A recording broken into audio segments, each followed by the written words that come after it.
النهارده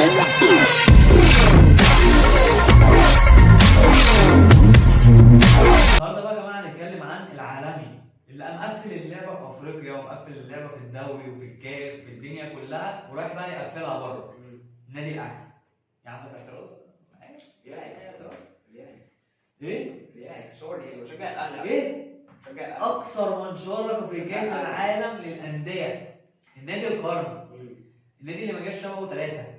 النادي الاهلي. هو احنا الاهلي طبعا نظريته لكاس العالم اللي هو ياخد المركز الثاني. ده ايه؟ ده التارجت بتاعه، عايز يروح يحققه بس.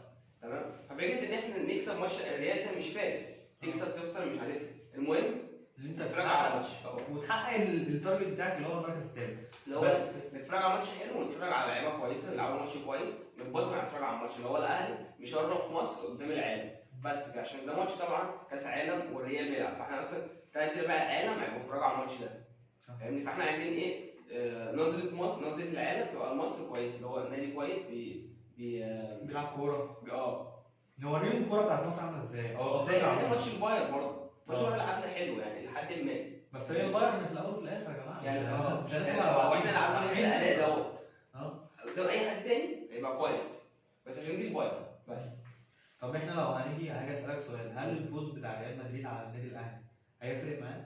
لا ما قلت لك هو مش هتفرق، هو احنا عارفين ان هو هيكسب بس ايه؟ لا هتفرق مع اللعيبه ومع النادي نفسه في ظل الحاجات اللي حاصله معاه دلوقتي؟ لا طبعا احنا اصلا لعبنا الماتش اللي هو بتاع قفشه اللي هو جاب فيه الجون 1-0 كويس قوي، او مش قوي يعني، الماتش اللي قبله كانوا بيلعبوا حلو، اللي هم اول ماتش كاس العالم كانوا بيلعبوا جميل قوي، ثاني ماتش كانوا بيلعبوا كويس الى حد ما، تمام، وما اعرفش جاب الجون في الدقيقه مش عارف ايه كان ماتش على فكره يعني التاني يا جماعه كان تكتيكيا رائع من مارسيل كولر يا جماعه لعب المباراه ديت، هو عارف ان هم بيلعبوا على السرعات وبيلعبوا على ان هم عندهم نفس طويل وكده، فساب لهم الشوط الاول، بس ده خطر، ده في الاول وفي الاخر خطر، انت ممكن تتلبي جون الدنيا تبوظ، فاحنا ما تلبيناش الجون ده الحمد لله، فدي السلبيه اللي موجوده في الموضوع، لكن انت عرفت ان انت تخطفهم في الاخر وتضغط عليهم في الاخر، انزل الاوراق الهجوميه بتاعتي كلها في الاخر، اضغط عليهم اكتر، انزل قفشه وانزل شريف، فاهم؟ اللي هو انزل السرعات وعبد القادر، السرعات اللي عندي كلها واللعيبه الحريفه اللي عندي كلها، بحيث ان انا اكتب جهودي كلها ان انا ادخل جون في اواخر الشوط الثاني او في ايه، او في فتره اللي هو من الدقيقه 70 للدقيقه 90 في الشوط الثاني. لكن احنا لو هنيجي نتكلم عن ريال مدريد يا جماعه فرقه دلوقتي في العالم هي متكامله، بس طبعا بعد الاصابات اللي حصلت لها، بنزيما اتصاب وتشاوميني اتصاب وكورتوا اتصاب وهو مش هيلعب اصلا الاساسيين، يعني ثلاث ارباع الفرقه مش هتلعب. يعني مثلا لو قلنا التشكيله الحارس هيبقى لينيو اللي هو الاحتياطي بديل. الدفاع هيبقى كارفاغال عادي، كارفاغال والباك بقى مين؟ مش مندي مصاب، هيلعب كافامينجا حلو كان اللي هو الباك الشمال وقلب الدفاع طبعا معروف ألابا وروديجير وميليتاو، بس ميليتاو مصاب صحيح، هو ألابا وروديجير بس. خط النص شاوميني وفالفيردي. شاوميني مصاب. معاك فالفيردي توني كروس اخرك. المشكلة ان هو ولا هيلاعب توني كروس ولا مودريتش. فاهمني؟ وبنزيما مش مصاب، هو منهك على العضلات بتاعته تعبانه، فاهمني؟ فهو مش هيلعب عشان يريحه لماتش النهائي، على اساس ان هو عايز ان هو تومي يعني مش هيلعب الاهلي. وعندك بقى ايه وينج شمال وينج يمين؟ وينج يمين اسينسيو. وينج يمين اسينسيو، وينج شمال جونيور جونيور مصاب. الهجوم سيبايوس. فينيسيوس جونيور مصاب. لا يا عم مش مصاب ايه كتير قوي كده. ماشي رودريجو حلو. والهجوم بقى سيبايوس. تمام، فهي التشكيله بالنسبه لأي تشكيله جامده طبعا، مش اساسيين، لو اساسيين الماتش خلاص خلص مضمون، انما كده فممكن يا جماعه عشان تبقوا عارفين الدوريات اللي بره الدوري المصري هي مستوى تاني بكل المقاييس، هي مستوى تاني. احنا لو هنلعب مثلا شيفيلد يونايتد، تمام، هنبقى محضرين لها عشان احنا هنلعب شيفيلد يونايتد في الاول وفي الاخر، فاهم؟ اللي هي فرقه، لو هنلاعب فولهام، لو هنلاعب ما تنساش برضه ان الاهلي ده فريق اوروبي بس قاعد في افريقيا، بس هو فريق اوروبي.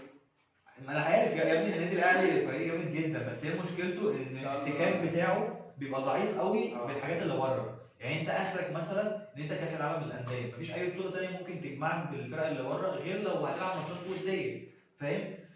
ومثلا ايه هنلاعب افريقيا، طب افريقيا ديت مستويات تانية وكل حاجه، بس الفكره في ان افريقيا برضو مستوى ضعيف، مستوى ضعيف على مستوى الايه اللعيبه، وعلى مستوى بيبقى فيه صفقات، في فرق بتجيب صفقات، الزمالك والاهلي والوداد، في فرق كتير بتعرف ان هي تجيب صفقات، بتعرف ان هي تجيب لعيبه. وغير كده الاهلي فايق يعني ان شاء الله ممكن يعمل ماتش جامد. هو هيعمل ماتش جامد، بس الفكره في النتيجه في الاخر هي هتبقى فوز ريال مدريد اكيد، يا اما ممكن بقى الاهلي رزقه يخطف واحده، فاهم؟ بس انا عن نفسي بشجع الريال وبحبها قوي من صغري، لو ضد اي حد بشجعها، لكن لو هي ضد الاهلي والاهلي هيشرفها في مصر قدام العالم، فانا هشجع الاهلي. فاهمني؟ عشان ايه؟ فكره ان هو بيمثل مصر بس، فهو اما يكسب ان شاء الله يكسب النهائي وياخد كاس العالم.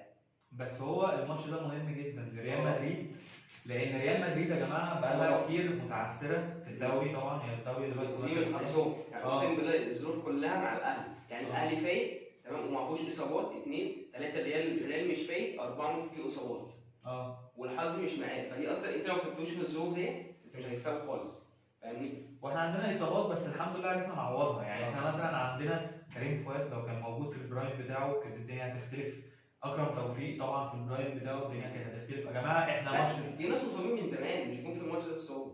لا بس انا بقول لك ان احنا برضه عندنا اصابات، بس احنا الحمد لله عرفنا نعوضها. يعني احنا عرفنا نعوضها بحسين الشحات مثلا بيلعب دلوقتي وينج يمين، بيرسي تاو بقى بيلعب وينج يمين، ويعني المركز ده بالنسبه له مش عارف، انا حاسس ان هو اكتشاف، مع ان هو كان بيلعبه في الاول خالص، في اول ما جه الاهلي كان بيلعب وينج يمين. فاكرين الجون بتاع اللي كان داخل في السوبر لما فوت الكوره من عند الحارس، هو لو ما كانش واقف ناحيه اليمين ما كانش في اي حد في مصر كان يعمل الحركه دي، هو بس اللي عملها، فاهم؟ وبظل يعني احنا كنا بنتفرج على الماتش انت هو ضيعه، هو لسه هيشتمه لقى من ده مش عارف مين، محمد طاهر راح ضم في الجون. بس الصراحه هو مش لو خسرنا يبقى حرام قوي، حرام قوي، ده كان مفيش عدل كده في كره القدم، مش عدل. لا هو ان شاء الله الاهلي هيكسب، بس هيكسب بالدعاء، يعني هو ان شاء الله هو هيعمل مجهود جامد جدا، وتكليلا لهذا المجهود ان شاء الله هنكسب. الماتش بقى بتاع ان شاء الله اللي هيبقى فلامينجو والهلال، بس اكيد يعني الهلال هو اللي هيكسب ان شاء الله. الهلال السعودي نتمنى لكل السعوديين ان الهلال السعودي هو اللي يكسب عشان نعملوا مباراه عربيه سعوديه مصريه، والله العظيم نهائي. تخيل انت كده ان شاء الله نهائي كاس عالم عربي. فاكر انت لما تخيلنا في المغرب قلنا المغرب هتلاعب حرفيا دي حاجه فوق الخيال بجد. خلي اي حد عربي فخور كده، ايا كان مين اللي هيكسب مش هتفرق، فاهمني؟ بس ايه فكره النهائي كلهم عرب اللي بيلعبوا، فدي حاجه شريفه جدا، لا وقويه في نفس الوقت، ان انت تيجي تقول ان انا نهائي كاس العالم عندك 2، واحد من اكثر الناس اللي شاركت في كاس العالم، وواحد مدخل اهداف، يعني من ضمن الفرق الكتير اللي دخلت اهداف ياما في كاس العالم للانديه، والاثنين في النهائي، والاثنين بيصارعوا على احسن فرقه في العالم. احنا اصلا مش عارفين نوصل كاس العالم المنتخبات، وعلى الاقل نوصل انديه. لا احنا كعرب عرفنا نوصل كعرب عرفنا نوصل، لكن كمصر ربنا يستر علينا يعني. بس كده في النهايه ان شاء الله نتمنى ان الاهلي يكسب والهلال يكسب، وان شاء الله نتفرج على كاس عالم نهائي عربي باذن الله.